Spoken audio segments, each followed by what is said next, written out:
The presidents of Egypt and Ethiopia have briefed the media in Cairo after their negotiations on Thursday.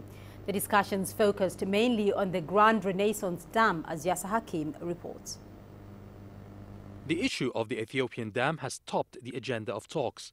The Egyptian president expressed his concerns over the stalling of the dam's technical negotiations, which includes Sudan with Egypt and Ethiopia. On the Renaissance Dam, I've expressed our utmost concerns over the stalled negotiations on the technical front to finalize the agreed studies and to analyze the probable environmental, economic and social effects of the Renaissance Dam and how to avoid them. I explained that it is crucial that all studies be done quickly by the three parties and to overcome the current stagnation.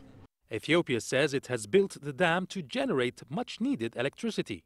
The dam is an important element for Ethiopia, and we should look at it as a development for you, as well as it is a source of development for us. This dam was constructed in Ethiopia, but it will help develop the whole Nile basin and will not affect Egypt or Sudan waters. And the Ethiopian Prime Minister tried to calm Egypt's fears over the effects of the dam.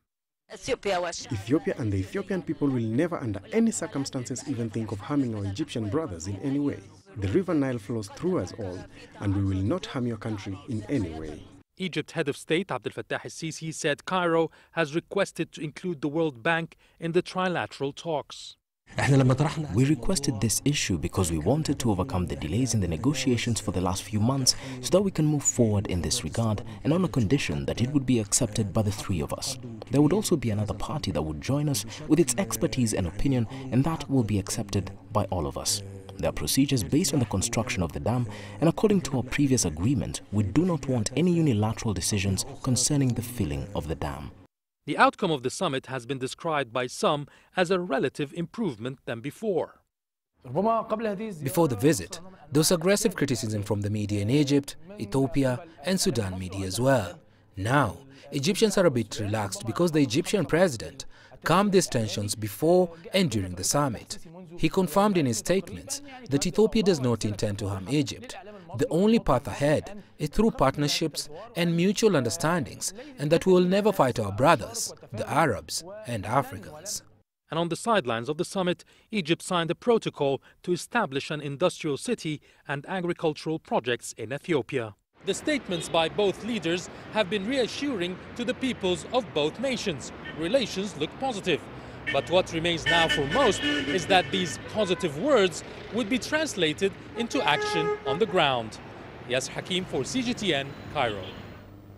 Well, let's now cross over to Yasser Hakim. He's joining me live from Cairo. Yasser, apart from the assurances from the two leaders over the Nile water row, which has been ongoing, do we have any clarity on what happens next in the mediation process?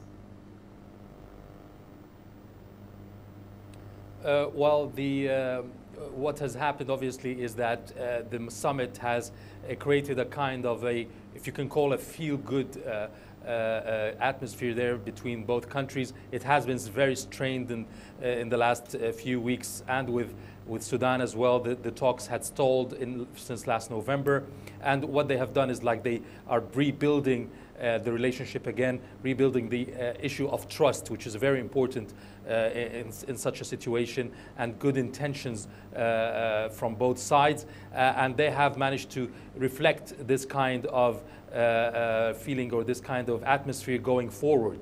Now, what we expect, obviously, with the AU summit coming up in Addis Ababa, we expect there might be another meeting between both leaders, joined by the third party in the process, which is Sudan.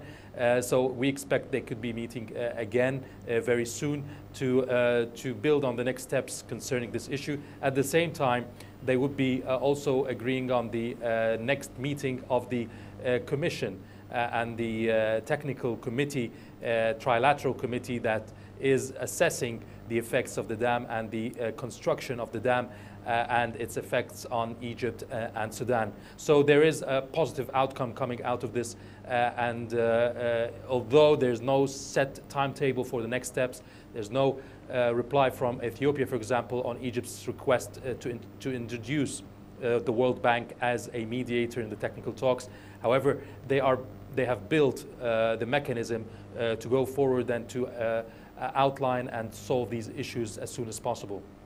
Well, there have been some positives coming out of this, but do we know if the other raging regional tensions involving Sudan and Eritrea, which border both countries, featured in the talks between the two leaders?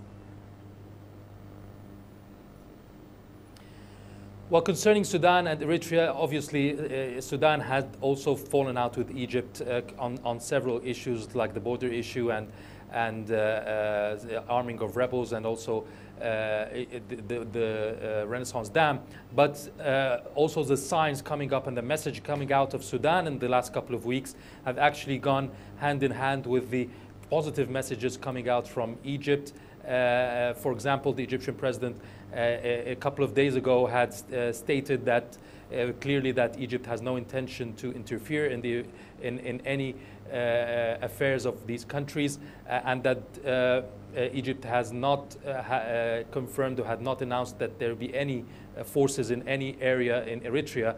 And in return, the Sudanese president has announced that the ambassador that has been summoned from Cairo to Sudan will return back to Cairo very soon. So there's a decision to return to Cairo for the ambassador, and the ambassador was given the orders from the Sudanese president to solve all the outstanding issues with Egypt, to retain the good relations and neighboring ties with its neighbor. So it's all moving towards reconciliation on all fronts, and that was surely discussed during the meetings between the two presidents, although it has not been announced specifically, but they talked right. The statements talked about the Ethiopian and Egyptian president discussing security in the Horn of Africa as well as in the Nile Basin countries. Yasser Hakim joining us there from Cairo.